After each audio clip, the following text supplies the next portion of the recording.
terrariums everywhere. This is just a very small part, and unfortunately the part of my plant room that's kind of not super organized back there, but that's okay.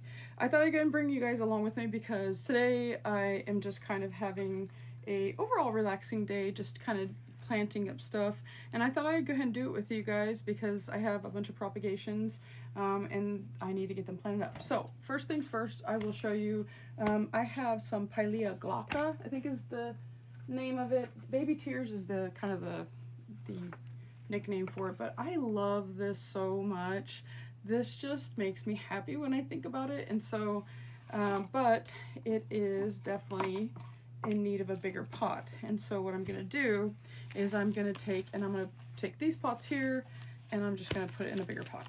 Now I love these pots because they have like little hangers, and I didn't think I was gonna like them. In fact, when I got them, because they do have hangers with them, they're hanging pots. When I first got it, I was like, ugh, I thought they were gonna be bigger than that, but they've actually worked out really great because in my bathroom, I have one bathroom where I have like a pole above the shower, and they're small enough where it can hang above, and it's not like huge, and I can water them just fine and all of that. So I have like a little table here where and some dirt where I'm going to be repotting.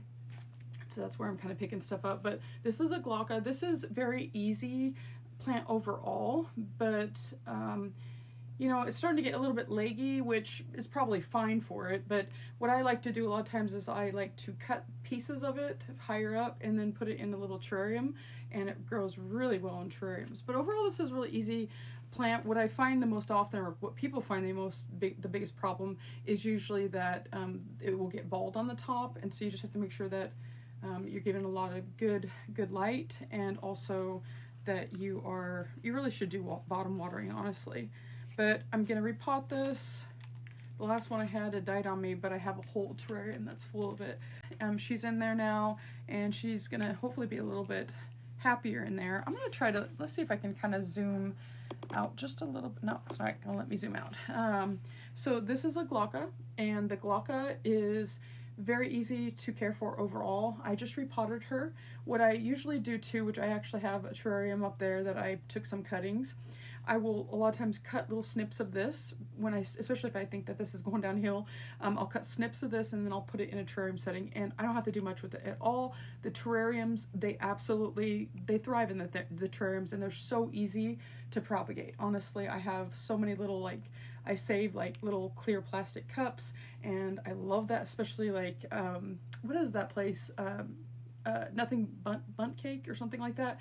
They have these little containers for the gluten-free ones, and some cupcake places will have that. So, and it has a lid, and they're clear and they're domed, and that's the best thing for it. So sometimes I'll take some sphagnum moss and I will usually moisten up the peat moss or the sphagnum moss, and then I will end up putting little cuttings of this. So she already looks happier. She looks really good, actually.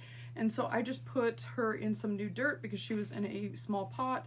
And the dirt I really like, if you're not someone that's going to be making your own dirt, which I do. This sounds funny to say making, but amending your everything. I make my own because I have so many plants. Having this many plants, you have to make your own. You have beautiful. Oh my goodness. I did just recently fix a poor little orchid. She is getting ready to bloom, and that's the great thing about orchids, is they can go through quite a bit. But sometimes you'll find orchids like at big box stores, and they will just look terrible, and it is so hard for me not to buy any kind of orchids or plants that look like they're going downhill. But I feel like sometimes that kind of adds to it, because then they think, oh, someone's gonna buy it. It just makes me sad whenever there's at the big box store. So this is an orchid that I repotted earlier. What I use on my orchids, and she was kind of struggling, but she's gonna bloom pretty soon. I have had several of my orchids rebloom and rebloom and rebloom, and there's different techniques that I use. I have some that I put sphagnum moss. I probably wouldn't recommend that for beginners because you can rot the roots. I find that I try lots of different ways. In fact, right now I have one way where I have it just in water, just the tips of it, in a glass container. Then I have the chunky soil, which in fact, this is the Better Grow, and it's got In here, it's got pine bark, it looks like. It's got some charcoal for filtering, and then it's got some pumice, very coarse pumice in there. So in the orchids, they like kind of a smaller pot, and they like clear pots. And what's nice about that is you can be able to start seeing their roots grow. So I just repotted her this morning, and I mean, she was doing terrible. She was not doing very good. So she's just kind of a rehab, and I'm working on. She actually had some pests, and so I'm gonna have to take her out of here. It just, oh, I just feel so bad when, you know, you find plants that are just struggling. We can't save them all, I guess, but I sure do want to. So, but it's crazy with orchids. They will absolutely, I mean, even when they're struggling, they'll still put out a bloom or really start growing, trying to grow things. So I should look back at some of my videos from before where I have orchids that are reblooming, and oh, they're just, that is the best feeling, honestly. So when I saw this and I was looking at her, the status, like basically how she looked, I was like, oh my gosh, how is she gonna bloom? But they do. Orchids to me are one of the most amazing plants out there, honestly. And so it's a very old plant. And a lot of times I don't buy plants anymore as much, but because I have so many and I want to really take care of the ones that I have. What I do is a lot of times I'll make Frankenstein pots. So I'll take my cuttings from whatever, you know, it can be, I mean, you name it, I've got it. I'll take my cuttings and then I will put them in water after they've calloused over, put them in water, and then I will basically, once they all kind of get to growing some roots, then I'll put them in a pot all together. And I'm trying to see, I do have one up there, but maybe I'll show that to you guys later. But I do have a lot of Frankenstein pots, and I absolutely love them, and I wish more people would do them because they're so easy, they're so beautiful. This is not a Frankenstein pot, but this is one that I like putting in Frankenstein pots. A lot of people get pearls and jade and enjoy confused. Pearls and Jade is a lot more mottled looking with the white and the green, and then the Enjoy is going to have it's just a lot more well demarcated, is what we would say in the medical field. But it's it's not splotchy, and so you can really, that one I guess is a little bit splotchy, but this still looks like an Enjoy to me, just because of the fact that it is pretty well demarcated as far as like you can outline the white and the green, white versus green. So this one here was a propagation that I had. She's grown quite well. I feel like Enjoys do really good. Clips or like little, they look like not bobby pins, but they're kind of the same idea. And you basically put it into the soil and it holds either a node down or the stem down, so then it can be able to touch the soil. So I do that a lot of times when I'm taking out plotting. I always say potting up stuff, my propagations. So all I did to her basically was, all I did to the Enjoy was just put some soil on the top. This is a propagation. One of the other things that I like to do that I highly recommend for you to do is, you see that I have this pot here and then another pot underneath. And usually what I'll do is I'll put like some kind of clear something, whether it's a plastic clear container, and then look what happens. I always make sure that's got kind of a water reservoir, and then it kind of, you don't really want it sitting all the way on the bottom, but what it kind of does is it not only increases humidity, but it also helps to get those roots growing towards the bottom. And so I always notice that the plants that have some kind of mechanism like this, like almost like a semi-hydroponic situation set up, they do better when they're like this. So we're gonna put her back in, put her to the side. And what I'm doing today is just kind of going over some plants and potting them, things that need help and all that. That's kind of what it is. This was a Frydek that was in a terrarium. I try to go through the terrariums to see if there's any plants that are struggling. Some will need to be taken out because I do have about 16 to 20 terrariums in this room. And I try to pay attention to the plants that don't like it in the terrarium. So usually the alocasias love it in the terrariums. They do. They'll get huge, especially Frydek. But for some reason this one was not. So I'm going to go ahead and I took it out, and then I'm just inspecting it. Frydeks, unfortunately, a lot of thin leaf alocasias will get spider mites. That's just kind of the nature of the beast with them. Let me find a pot that maybe is a little bit more suitable for this. Probably a little too big, but I think I'm gonna do it. So I'm gonna put the Frydek in here. So we're actually getting some perlite and a few other things because I'm out of perlite, and perlite even though it's cheaper than pumice, it is still kind of expensive for a big bag. But it is so much worth it. So much more worth it. Get just one bag and it will last you forever if you don't have a ton of plants. So fried eggs, I'll tell you something about them. As I'm repotting, I'll tell you little tidbits. So fried eggs, they can go dormant if they're not hot enough, if they aren't not getting enough light, they'll go dormant and they'll look like they're dead, but they're not. They're actually not. So they have often their leaf will basically die back, and then they'll look like they're dead, but they're actually not. They just need to be put in a warmer and also lighter place. This one, I think, will do a lot better in this pot now that I took it out of the terrarium, even though these really do well in the terrariums. Terrariums, I highly recommend for people who have a hard time remembering to water, or you just don't have time to water. Usually alocasias do great in terrariums, but sometimes they don't. So you just have to kind of pay attention to your terrariums. So I went ahead and took this one out, and we'll see how this one does. So I'm putting things to the side as I take care of them. Like I said, I thought I'd take you guys along with me to kind of repot things and inspect things and look at troubled plants and all of that. A begonia that I propagated from a leaf, and that seems like, as my husband would say, voodoo, but it's really just, you got to try it several different ways and see what will work. And what I do too, sometimes I'll experiment with different containers and I'll find certain things work and some don't. The biggest issue you have when you first start propagating begonias from a leaf is that a lot of times if you're watering directly onto the leaf, or the back of the leaf is not directly touching into the sphagnum moss, because whether it's not wet enough, it's a real weird balance. Sometimes it won't stick and it can't attach its roots, and so then you'll either get a rotted leaf or you will just get something that won't.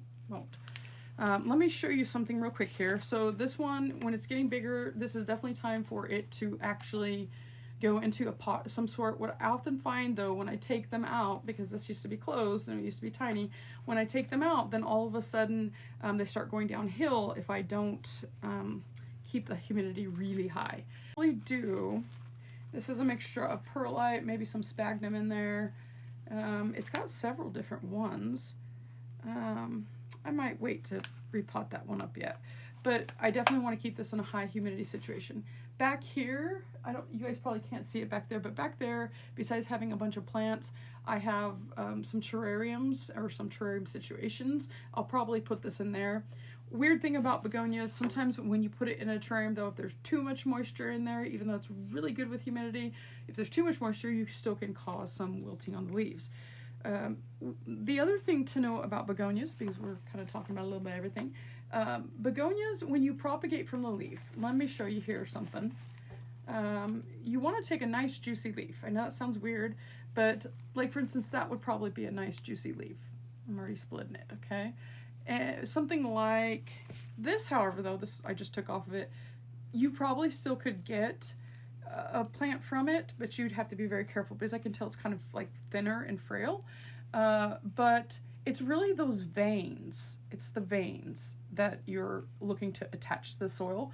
I could try to actually propagate this one. I know it seems like not much, but you don't need much. This one would probably wilt though, to be honest, but I will see what I can do with this one. So I'm going to put that to the side and maybe consider, I think I got one of my cats jumping around in here. They get so curious about looking in the plant room. Of course, I have to be very careful with them because I don't want them eating something that they shouldn't be. Even that right there, that one kind of was looking pretty bad. I don't think that this one, because it doesn't feel as juicy on the leaves, but yeah, just feeling around on it. I'll still try, but this one will probably wilt, to be honest. What I usually will do is I will get another container like this. You can get this can have dates in it. It could have sweet treats in it. Just anything from your grocery store or wherever you're going. My hair looks kind of crazy. Anywhere that you're going to get something like this, I'm real big about recycling these type of containers, and you want to fill it either with something like perlite and sphagnum moss. It's probably the best. There are other things that you can use too. Some people will even try just dirt, just straight, but I just have more success with sphagnum moss, and then sometimes with some perlite in there as well. So that's that. I think I'll repot this a little bit later because I have quite a few. these are random, but I'm going to show you guys these. So I have a ton of these. These are just two I need to put in the washer, but I use these all the time to clean my plants off. It's kind of like I can't remember, I don't know why I'm not thinking of the material here, but they come in obviously matching colors, not here though, but you just clean off gently on your leaves. Okay, what next? What do we want to pot up next? Okay, so I think this is called a dumb cane. I don't know if you guys have heard of these. They're easy to grow, but this was also in the terrarium, the same terrarium that I had, the same terrarium that had some of the other plants that I'm cleaning out, and it was doing really well. I had a leaf and everything like that, and then I started noticing some yellowing. So I think what I accidentally did in the terrarium is I watered too much on one side. So sometimes you have to be careful about if you don't get the dirt mixture all mixed up and in, or water consistently all throughout, even though you don't need to water a lot, you can actually start rotting certain areas. And that's a big problem that you can have, is almost if you overwater it. But this is a dumb cane. This is so easy to propagate. In fact, this was a propagation, and it was really big, and I've got a ton of these everywhere. These are Dieffenbachia, I think is what it is. Pretty sure, Dieffenbachia. I'm gonna put this in water after it calluses over. I just cut off the bad stuff, cut off the yellow stuff, and this is an easy plant. In fact, years ago in college, one of my first plants that I had was a Dieffenbachia, and I remember I had in my dorm room, and we didn't have a whole lot of light in there. It was a very small room, and I remember thinking, why is my plant doing so bad? This is when I knew nothing about plants. So I was just kind of like not figuring that out, but you know, I didn't have any money, still figuring things out, so yeah. Okay, here's another one, tradescantia. So if you are somebody that's a beginner to plants of all kinds, tradescantia, so easy. This stuff is the what some say the cockroach of plants. I won't tell who says that, but that this is the cockroach of plants, as someone would in my life would say. So what I like to do with these, because I don't look at them that way, I look at them like they're absolutely beautiful. They can be absolutely ugly too, but I like to mix them in a Frankenstein pot as well, and they are so easy to grow. I don't know why more people don't mix tradescantia. I mean, they're so easy to grow, and honestly, they are just, there's so many different varieties. I have so many different varieties. In fact, I kind of want to, I was trying to see if I had any others. I always have tradescantia laying around. Like, in fact, okay, hold on just one second. In fact, when we were kind of setting up the light in the room, there was some tradescantia that got snagged on. It got snagged on the camera or on the light, and just from something in here. I don't even know what. It was something. So, and this will propagate so easily, it's not even funny. So usually what I do with the tradescantia, there's so many different kinds. You could almost just put it in the dirt. Sometimes I'll do that, but a lot of times I like to put it in water and just get some roots. And it really loves bright light. It really does. And honestly, I could throw this out on the floor, even with no roots or anything like that, and it may stay there for months and months and months without any water, without any care, even being stepped on. It's terrible. So I don't like that though. I don't want to do that to them. So this is a Tradescantia zebrina. Very beautiful, very beautiful. I don't know the name of this Tradescantia. I have a ton of it though. And some people say Tradescantia. It's a little bit different, but I have a ton of this. I propagated, and I'm going to maybe take, you know what I'm going to do? And I've got a fuzzy leaf one too, or this isn't the fuzzy one. I have a fuzzy leaf one somewhere, and then I have a nanook as well. So what I'm going to do is I'm going to take my handy dandy little pots, because they will do better. It's not that you can't put unrooted Tradescantia in here, in dirt. It will still probably do something, but honestly, it's going to be the best if you at least get some roots on it. I have a little bit of perlite in this little thing here, and I'm kind of low on perlite in the mixture that I have. And so perlite helps with just drainage in general. So then there's some, you can get oxygen around your roots. And I've also got some Swedish ivy that was just laying on the floor. This stuff, is really great for all kinds of pots. This is indoor and outdoor plant. Same thing with tradescantia. In fact, I have some outside that I thought died over the winter. I brought most of them in, and then this year it popped back up. I did plant some out there too, but that's how amazing tradescantia is. They really do. It does go through a lot and still thrives, so in all kinds of conditions. Bright light is the best though, and the interesting thing is how different that tradescantia can look from one situation to the other. Even from that's most plants, but even from like my terrarium to being outdoors, to being in a pot, to being in water, most plants will look different, but I have found that tradescantia is like one of the most different looking out of all of them. How I'm doing this, basically, this one does not have any roots, but this was one that got snagged on the light, so we're just gonna go with it. So I put a little bit of dirt in there, not a ton of perlite. I would like more perlite in there, but I am gonna take and just kind of lay it in there.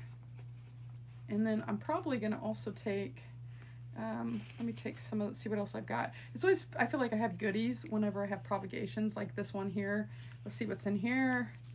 I've got, this is like the Never Never Land or something like that. Never Never Land plant. I can never remember it. There's another name for it, but this is got, I didn't think it was gonna propagate this easy, but look at that. Isn't that amazing? That's so amazing. That's such a good feeling. I didn't plan for, probably should have cut it a little bit. Oh goodness. Okay, so let's do this a different way. I'm gonna go ahead and bend it. That's probably not a good idea, but I'm gonna bend it so I can put it in the pot. Probably don't even need this big, honestly. If you're not sure of something, so she is very fickle, very, very fickle. She will curl, she'll do everything. This one had some spider mites on the mama plant, so I had to really treat this one, and then I propagated it. But when you move it from one place to the other, if you pot anything, it will start curling like that. It's crazy how quick that can change.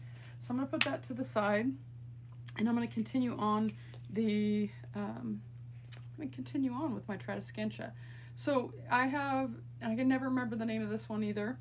This has been water, and it does have a little bit of roots there, so I'm gonna just lay it in there. Let's see what else we got. I may throw some, can't remember if that's silver stripe that I have or if it's just a good old Brazil. Either way, I'm tempted to go ahead, and it's got some roots, you can see there. I'm tempted to go ahead and throw it in there, even though I kind of want to see what one pot will do. But you know what, I'm just gonna throw it in there. We'll throw it in there, it's got roots. And put this tradescantia in the pot with the other ones. And so I may put this one as well. The Nanook that I have, I'll show you guys the Nanook. This was a propagation. It's got to be repotted, but I kind of want this to be all in its own. So I thought about taking a cutting from this one. This one I do find to be a lot more fickle to change, and also just not as adaptive as others, even though it will grow like crazy. And the color, you can't beat that color. Everyone loves this one. This is the big one too. You got to give it a lot of bright light, and this one will rot. It will rot if you it will get root rot if you overwater it. And so what I found is a little bit of neglect is good for this. A little bit of neglect, and then putting it in the brightest light that you can think of is really good for this. So obviously not like in the direct, even though I feel like it did pretty good when I had it direct. So this one I think I'm gonna put, I'm trying to decide if I want to put it in its own. I think I'm gonna go ahead and put this in its own pot like that. We'll do that a little bit later though, because that one, I feel like I need more perlite. Okay, what else do I want to do? I'm gonna go ahead and take this one that's been in some sphagnum that I had as a propagation. So sphagnum moss, if you guys are familiar with propagating with sphagnum moss, I love it. But when you are taking, I'll kind of show you what I'm doing here. When you are taking any kind of plant out of sphagnum moss, let me put this down just a little bit. When you're taking any kind of plant out of sphagnum moss, it can be very tricky because you might lose some roots and you're trying to untangle. So I honestly don't always worry about every single getting every single strand off. Now, why do you want to take the sphagnum moss off of propagations when you're getting ready to put it in soil? Well, the thing about sphagnum moss is it holds a lot of water, and so it can rot a lot easier when you're putting it into the soil. So just keep that in. You might lose some of the roots, and that's okay. I'm not going to take it all off. I'm not. This one will do just fine. So just kind of gently taking off the bulk of it. But you can see the really fine little roots. You have to be very careful when you're trying to take the sphagnum moss off. I love the mixture of perlite and sphagnum moss. So I've got, you can see the kind of the little moss there. I love that. I'm gonna go ahead and just plant this in there. So, but maybe we'll get there. Okay, so this looks super messy, but it will fill in and it will look beautiful. So this is what we call a Frankenstein pot. And it's got lots of different things in there, even though it looks terrible right now. Just put it in some high humidity, and I have IKEA cabinets. You could put it in a Ziploc bag, whatever you want, but this will end up being absolutely beautiful. And then I have like a little hanger that goes on this, and it looks so pretty. And I have so many of these like this, and sometimes I'll just put them in my bathroom because I have a plant line there, and it just is a good feeling to have plants in your shower. I don't know, it's a good feeling, it really is. And so I find that the smaller pots are better though, because when you have lots of big pots, it just can get a little bit overwhelming and a little bit just extra clutter. Okay. And you can see the propagations already. So anytime I'm doing propagations, I always let whatever I cut, I would make sure to let it sit out for like at least an hour, sometimes a day, depending. And then I will put it in water. And I try not to put too many in one vase because that's increased risk for rotting and bacteria in the water. And then the leaves, a lot of times, if you don't cut the bottom leaves, they're gonna rot, and that just decreases the chance that you're gonna have success with your propagation. Some things that are really difficult to propagate, pothos are easy. Pothos are super easy. Scindapsus are easy overall. Sometimes they can take a little bit longer. Anything that's lighter is going to take longer as well. A lot of times, even like neon pothos, sometimes I've noticed that takes longer to propagate than some of the other pothos. But this is just a heartleaf. Love heartleaf philodendrons, so love them. They're so, I don't know if elegant's the right word, but they're just so charming. They're so charming, and I have so many of them, and they can definitely take some neglect. I don't like that though, because I don't want to neglect my plants, but they make me happy. I don't know, this is one of my first plants that I had in one of my rooms, and it will get really big and lush looking, and it will trail down. I like the trailing down look. All those, I could probably do a little bit bigger of a pot, but I'm not going to. And the thing about these heartleaf philodendron is they will tolerate a lot. They will tolerate all kinds of soil, they will tolerate all kinds of condition, but one thing that they will not tolerate is if you completely overwater them, and then also if it's too bright of light. They will adjust, but you just have to be careful with that. So they're overall very tolerant. So I just planted this one up. It's already looks much happier. Okay, and I have the neon one of this as well. Now the next one that was in there as well, this is the silver sword. This one, it's got some, let me make sure it's got some roots on there. It does, but that doesn't look as much as I want, and it almost looks like the roots. I don't know, I kind of want a little bit more roots than that for something that I'm propagating, but I don't know, I'll think about that one. I may not do it quite yet. It looks like a root right there. That's okay. Maybe you know what, I'll go ahead and do it. And I want to have a really small pot for this one as well. So let me see what else I have in my drawer of pots. If you don't know anything about silver swords, they're beautiful, by the way. I don't know how many of you have one, but the leaves, if this can give you any idea of that kind of that gloss, that sheen, they're really beautiful. And I have several Frankenstein pots with the silver sword in it, and it adds a bluish green color that you just don't see on a ton of plants. And every time that I do see that bluish green, I'm always just so impressed with it. The leaves are kind of curling a little bit. I think it was saying it's time for me to be potted. I get a good feeling about this one. A lot of times I notice when I repot my plants or I bring plants home, it's almost like they're telling me when they're happy, and I feel like this is telling me that it's happy. Same thing with the little heartleaf philodendron. It looks happy. So I think that's all I have for right now. I have a ton more of propagations and plants that I need to kind of clean up, but these were some of the ones that I needed to really get potted up right now. And I'll probably be back later because I have a ton more work to do in here. Definitely never-ending work, but I love it because it doesn't feel like work to me. It feels more like one of my favorite things to do. So I'm just trying to clean up in the plant room a bit and then get things looking good and organized, because that makes me feel the best when it is. All right, anyways, okay. I always talk too much when I get to the end and start rambling, but you guys have a good rest of your day, and I'll probably be back on here later, but for now, I'm signing off. So